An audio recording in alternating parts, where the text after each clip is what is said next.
ये एक बहुत ही बढ़िया रिजल्ट आया है इंडिया गठबंधन के लिए। सर, लोकसभेमध्ये देखील घवघवीत यश आलं होतं, मात्र मुख्यमंत्री म्हणत होते की हे पेढे वाटतात, हे खरे हरले, मोदी जिंकले सुद्धा पेढे वाटतात, मात्र या पोटनिवडणुकीमुळे कुठेतरी निकाल लक्षात घ्या, 2024च्या निवडणुकीमध्ये जे म्हणतायत मोदी जिंकले त्यांनी आपली डोकी तपासून घ्यायला पाहिजे, ते कोणी असो। जे मोदी जिंकले म्हणून पेढे वाटतायत, मिठ्या वाटतायत, बरं का, नाचतायत, त्यांनी खरोखरच आपलं मानसिक स्वास्थ्य ठीक आहे का या संदर्भात तपासणी करणं गरजेचं आहे। मी त्यांच्या कुटुंबांना, त्यांच्या पक्षाच्या नेत्यांना आवाहन करीन की मोदी जिंकले म्हणणारे जे नेते आहेत त्यांनी आपल्या या घरातल्या लोकांची किंवा पक्षाच्या नेत्यांची मानसिक तपासणी करावी। नरेंद्र मोदी यांचा पराभव झालेला आहे, नरेंद्र मोदी यांनी अल्पमत गमावलेलं आहे, नरेंद्र मोदींकडे बहुमत नाही, त्यांचं सरकार हे कुबड्यांवरचं सरकार आहे। जर उद्या चंद्राबाबू नायडू आणि नितीश कुमार यांना सुबुद्धी सुचली, देवाने त्यांना बुद्धी दिली, सुबुद्धी दिली, तर हे सरकार कोसळू शकतं। अशा वेळेला जे म्हणतात मोदी जिंकले, तर त्यांच्या बडबडण्यावरती मोदी बहुमत सिद्ध करू शकणार नाही। आज देखील चंद्रबाबू नायडू वर्षावरती भेटायला मुख्यमंत्र्यांना गेले, काय वाटतं समीकरण येणाऱ्या विधानसभेत? कसलं समीकरण? चंद्रबाबूंचं आणि महाराष्ट्राचं काय समीकरण आहे? हे एक शिष्टाचार भेट असते वर्षा बांगल्यावरती। उद्या दुसरं कोणी जरी असतं तरी महाराष्ट्रात आलेले मुख्यमंत्री त्यांना भेटायला जातातच। आता ममता बॅनर्जी पश्चिम बंगालच्या मुख्यमंत्री आहेत, त्या कुठे भेटायला गेल्या? त्या आलेल्या आहेत, अनेक मुख्यमंत्री आले, पण जे इंडिया आघाडीचे जे मुख्यमंत्री आहेत ते काय वर्षावर जाणार नाहीत।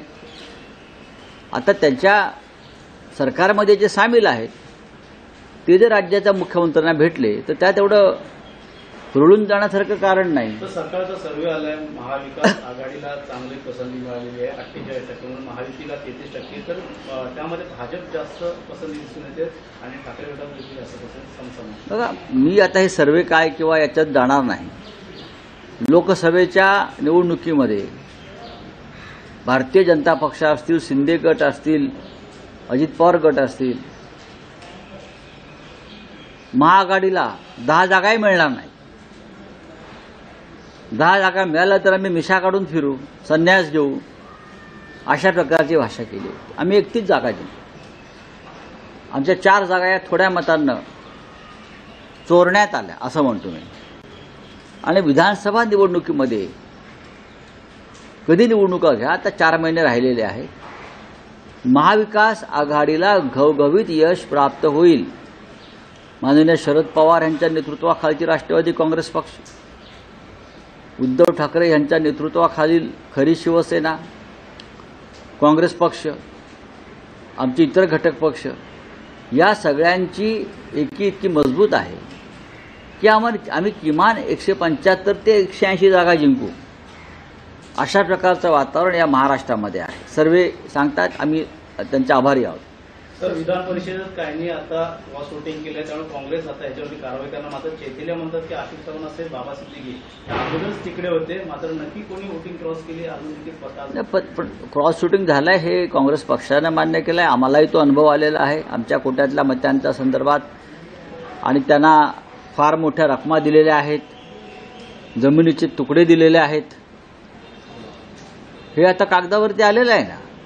200 कोटींचे निधी मतदान करण्यापूर्वी, मतदानाला जाण्यापूर्वी मंजूर केलेले आहेत। ही एक प्रकारची लाच आहे। तुम्ही 25 जुलैला संविधान हत्या दिवस म्हणून साजरा करण्याचं ठरवलं आहे ना नरेंद्र मोदी आणि अमित शहानी, मग अशा प्रकारे आमदारांना विकत घेऊन सरकार बनवणं असंविधानिक।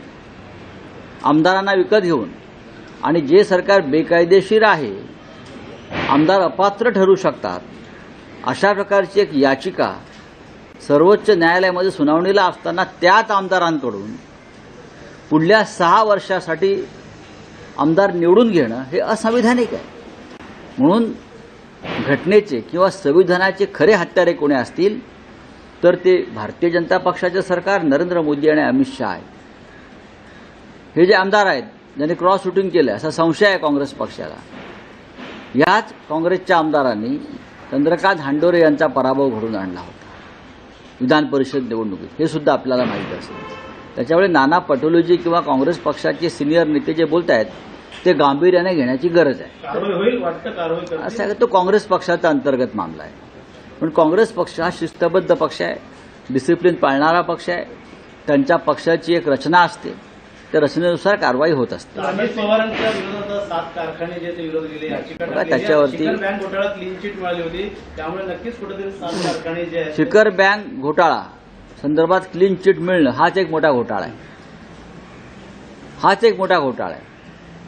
अशा प्रकारे हजारो कोटीच्या घोटाळ्याचे आरोप करायचे, खटले चालवायचे, त्या खटल्यासाठी लाखो रुपये खर्च करायचे सरकारनं, आणि त्या आरोपीनं पक्ष बदलला की तो खटला बंद करायचा. लाखो कोट्यवधी रुपयाचा जो खर्च झाला खटला चालवताना, ते तुम्ही कोणाच्या खिशातून घेणार? देवेंद्र फडणवीसांच्या की नरेंद्र मोदी आणि अमित शहाच्या पगारातून कापणार? वर्षा बगले गए मुख्यमंत्री एकनाथ शिंदे से मुलाकात। एक मुख्यमंत्री है, अपने राज्य में आए हैं, ये शिष्टाचार की मुलाकात होती है. उनके साथ एनडीए में जुड़े हैं चंद्रबाबू. जब तक एनडीए से जुड़े हैं तब तक जाते रहेंगे.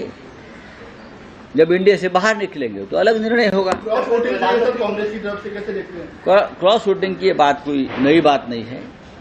कांग्रेस पार्टी को उस बारे में पहले से अंदाजा था. 2 साल पहले जब चुनाव हुआ था एमएलसी का, तब भी यही लोगों ने कांग्रेस के अधिकृत उम्मीदवार चंद्रकांत हांडोरे जी को पराभूत किया था. यही वो लोग हैं. टेक्निकली पार्टी में है लेकिन वो पार्टी में नहीं है, ऐसा मेरा अनुमान है. थँक्यू. प्रधानमंत्री